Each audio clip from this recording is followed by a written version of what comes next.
الحمدللہ رمضان شریف کا مہینہ چل رہا ہے اور آج شب قدر ہے۔ یہ وہ رات ہے کہ جو 1000 راتوں سے افضل ہے، جس کی بہت سی فضیلت آئی ہے۔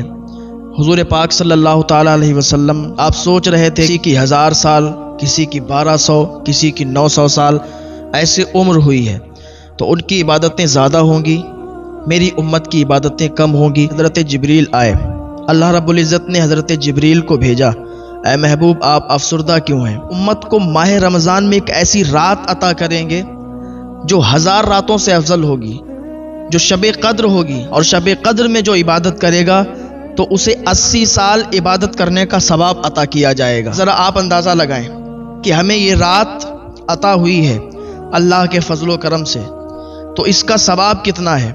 اگر یہ رات کسی کو زندگی میں 10 مرتبہ مل جائے، 15 مرتبہ مل جائے، 5 مرتبہ یا 1 مرتبہ بھی مل جائے، تو آپ ذرا سوچیں، اندازہ لگائیں کہ اس میں کتنا ثواب ہے۔ بہت زیادہ ثواب ہے، بہت زیادہ ثواب ہے شب قدر کا۔ ایک مرتبہ گفتگو ہو رہی تھی اسی میٹر پر، وہاں پر حضرت سیدنا عبداللہ ابن عباس بھی موجود تھے۔ تو حضرت سیدنا عبداللہ ابن عباس کہتے ہیں کہ پوری 7 پر گھوم رہی ہے، یعنی 7 آسمان اللہ پاک نے بنائے، 7 زمینیں بنائیں، 7 دن بنائے۔ حج پر جو کنکریاں شیطان کو ماری جاتی ہیں وہ بھی 7۔ انسان کو جتنے رنگوں سے پیدا کیا گیا اس میں ملاوٹ بھی 7 ہے۔ وہ فرماتے کہ میرا وجدان کہتا ہے کہ شب قدر بھی 7ویں رات میں ہو، یعنی آخری عشرے کی 7ویں رات، یعنی 27ویں رات۔ تو آج شب قدر ہے اور شب قدر کی بہت زیادہ فضیلت آئی ہے۔ حضرت جبریل علیہ السلام زمین پر آتے ہیں، ان کے ہاتھ میں 4 جھنڈے ہوتے ہیں، 4 جھنڈے ان کے ہاتھ میں ہوتے ہیں اور شب قدر میں ہی آتے ہیں، اور وہ بستیوں میں گھومتے ہیں اور ہر اس شخص سے ملاقات کرتے ہیں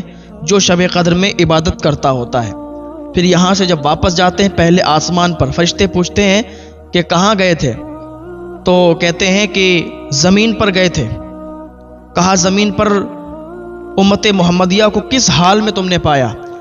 تو کہتے ہیں کہ ہم نے امت محمدیہ کو عبادت کرتے ہوئے پایا، عبادت کی حال میں پایا۔ کوئی رکوع کر رہا تھا، کوئی سجدہ کر رہا تھا، کوئی قیام کر رہا تھا، ہم نے عبادت کی حالت میں پایا۔ تو وہ کہتے ہیں کہ اللہ تعالیٰ نے امت محمدیہ کے نیک لوگوں کو بخش دیا ہے، نیک لوگوں کو معاف فرما دیا ہے، اور انہی نیک لوگوں کے صدقے سے گناہگاروں کو بھی بخش دیا ہے۔ یعنی انہی نماز پڑھنے والوں کے صدقے سے، انہی عبادت کرنے والوں کے صدقے سے اللہ تعالیٰ نے گناہگاروں کو بھی بخشش دے دی ہے۔ شب قدر کی وہ فضیلت ہے کہ اس میں اللہ کی عبادت کرنے والوں کے صدقے سے گناہگاروں کو بھی بخشش مل جایا کرتی ہے۔ تو آپ سمجھ سکتے ہیں کہ شب قدر کی فضیلت کیا ہے، شب قدر کی منزلت کیا ہے۔ تو ہمیں چاہیے کہ اس رات میں ہم اللہ کی عبادت کریں۔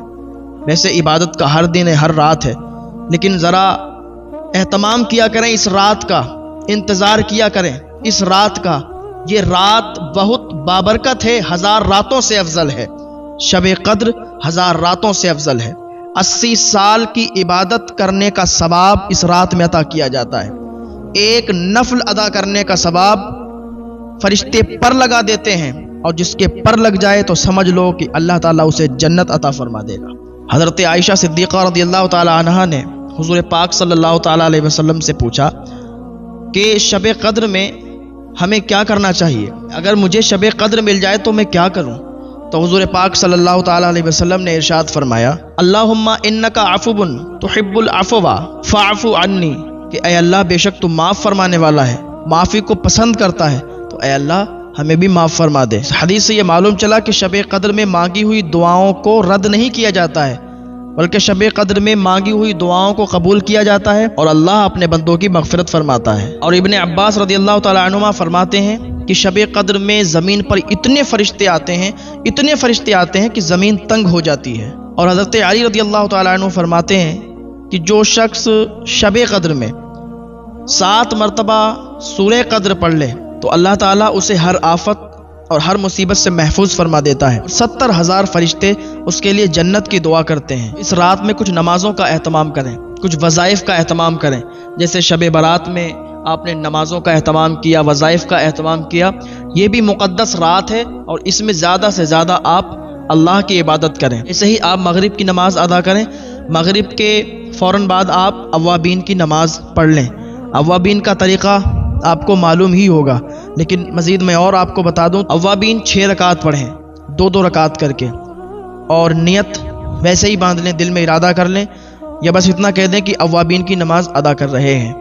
2 رکعت کر کے آپ پڑھ لیں جس طریقے سے نماز ادا کرتے ہیں، اس کی بہت سی فضیلتیں ہیں، اور اللہ رب العزت کی بارگاہ میں دعا کریں۔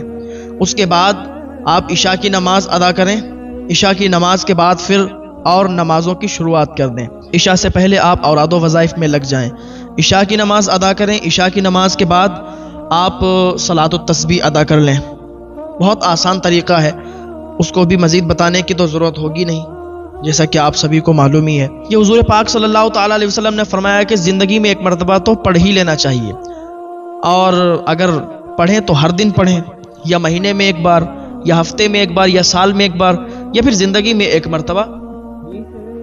ہاں بالکل، میں بتا دیتا ہوں، یا پھر زندگی میں ایک مرتبہ ضرور پڑھیں۔ تو اس کا طریقہ کیا ہے کہ سب سے پہلے آپ 4 رکعت نماز تسبیح کی نیت آپ باندھ لیں، اس کے بعد آپ ثنا پڑھیں، 15 تسبیح پڑھیں، پھر ثنا کے بعد سبحان اللہ والحمد للہ ولا الہ الا اللہ واللہ اکبر۔ ٹھیک ہے، جلدی جلدی بتا رہا ہوں، آپ سمجھ جائیے گا۔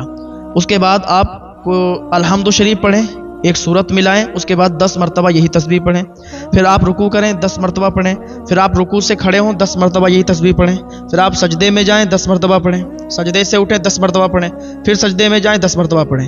ایک رکعت میں 75 مرتبہ یہ تسبیح آپ کی ہو جائے گی، اور ہر رکعت میں اسی طریقے سے 75 مرتبہ پڑھنی ہے۔ اچھا بھائی، ایک رکعت ہو گئی، دوسری میں جب کھڑے ہوں گے تو پھر 15 مرتبہ یہی پڑھیں گے، پھر 10 مرتبہ کر کے ایسے پڑھ لیں گے۔ یہ بہت آسان طریقہ ہے، 20 سے 25 منٹ یا 30 منٹ زیادہ سے زیادہ لگتے ہیں اس کو ادا کرنے میں، اس نماز کو پڑھنے میں۔ اس کے بعد پھر آپ کیا کریں، آپ چاہیں تو نماز حاجت بھی پڑھ لیں، نماز توبہ بھی پڑھ لیں، بہت آسان طریقہ ہے۔ آپ کہہ دیں کہ میں نماز توبہ پڑھ رہا ہوں، آپ کہہ دیں کہ میں نماز حاجت ادا کر رہا ہوں، 2 رکعت نماز، 2 کر کے، ٹھیک ہے، 2 رکعت توبہ کی، 2 رکعت حاجت کی۔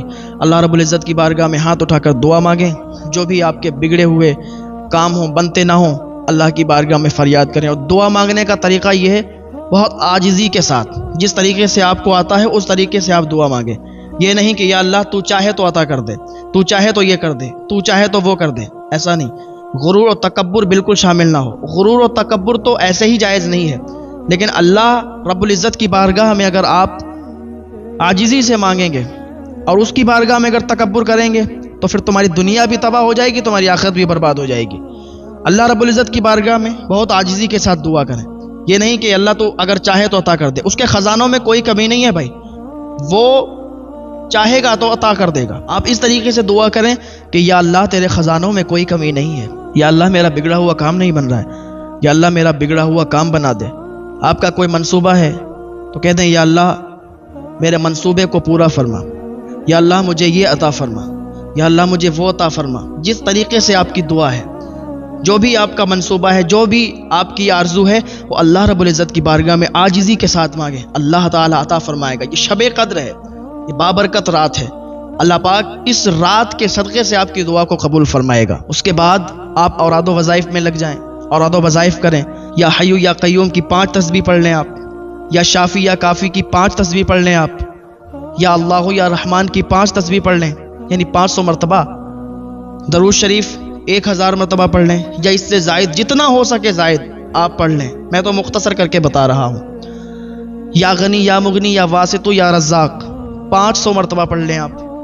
اور جو بھی آپ وظائف پڑھیں، جو بھی وظیفہ کریں، اول اور آخر 7 مرتبہ درود شریف ضرور پڑھیں۔ سبحان اللہ و بحمدہ سبحان اللہ العظیم، یہ وظیفہ آپ کریں 1000 مرتبہ، اور یہ وظائف کر کے آپ اللہ کی بارگاہ میں دعا کریں، اللہ تعالیٰ دعاؤں کو قبول فرمائے گا۔ جو بھی آپ کی آرزو ہو، تمنا ہو، آپ پیش کریں، فریاد کریں اللہ رب العزت سے، اللہ رب العزت آپ کو عطا فرمائے گا۔ فجر کی جب نماز ہو تو فجر کی نماز ادا کریں، اس کے بعد اشراق اور چاشت کی نماز بھی پڑھیں، سورج طلوع ہونے کے 20 منٹ کے بعد۔ ایک بات ضرور دھیان رکھیں، یہ رات بہت بابرکت رات ہے، اور یہ راتیں ہمیں ایسے نصیب نہیں ہوتی ہیں، پتہ نہیں کہ ہماری زندگی یہ باقی رہی اور ہمیں یہ رات پھر نصیب ہوئی یا نہ ہوئی، ہمیں کچھ پتہ نہیں، اپنی سانسوں کا علم نہیں ہے کہ کب ہماری سانسیں رک جائیں۔ تو میں کہتا ہوں کہ یہ رات اگر نصیب ہو رہی ہے تو پھر اس رات میں آپ اللہ کی عبادت میں لگ جائیں، اللہ تعالیٰ اس رات کے صدقے سے آپ کی مغفرت فرما دے گا، اللہ تعالیٰ اس رات کے صدقے سے آپ کے بگڑے ہوئے کام بنا دے گا۔ اللہ پاک کی بارگاہ میں دعا ہے اللہ نیک عمل کی توفیق عطا فرمائے۔ کچھ ہمارے نوجوان ہلڑ بازی کرتے گھومتے ہیں نا کچھ نوجوان، یہ رات ملتی ہے شب قدر، شب برات، اور ایسی راتیں جب انہیں نصیب ہوتی ہیں تو پھر وہ چوک چوراہوں پر بیٹھتے ہیں، خوشبوئیں لگا کے جاتے ہیں، اور وہاں پر جا کے اور چائے شائے کا انتظام ہوتا ہے، اہتمام کرتے ہیں۔ ارے بھائی یہ رات ہمیں عبادت کرنے کے لیے ملی ہے، ہمیں چوک چوراہوں پر بیٹھ کر تیری میری غیبت کرنے کے لیے نہیں ملی ہے۔ گھر سے بتا کے جا رہے ہیں کہ ہم رات جگنے مسجد میں جا رہے ہیں، اور بیٹھے چوک چوراہوں پر چائے پی رہے ہیں اور تیری میری چغلی کر رہے ہیں، ادھر ادھر کی باتیں کر رہے ہیں۔ بھائی یہ رات تیری میری چغلی اور ادھر ادھر کی باتیں کرنے کی نہیں ہے، یہ رات اللہ کی عبادت کرنے کی ہے۔ یہ رات ٹہلنے کی نہیں ہے، یہ رات اللہ کی عبادت کرنے کی ہے۔ یہ رات ادھر ادھر گھومنے کی نہیں ہے، یہ رات شاپنگ کی رات نہیں ہے، یہ اللہ کی عبادت کرنے کی رات ہے۔ بھائی آپ اللہ کی بارگاہ میں آئیں اور سچے دل سے تائب ہو جائیں، اس رات میں اللہ کی عبادت میں مشغول ہو جائیں۔ اللہ پاک ہم سب کو ہدایت کی توفیق عطا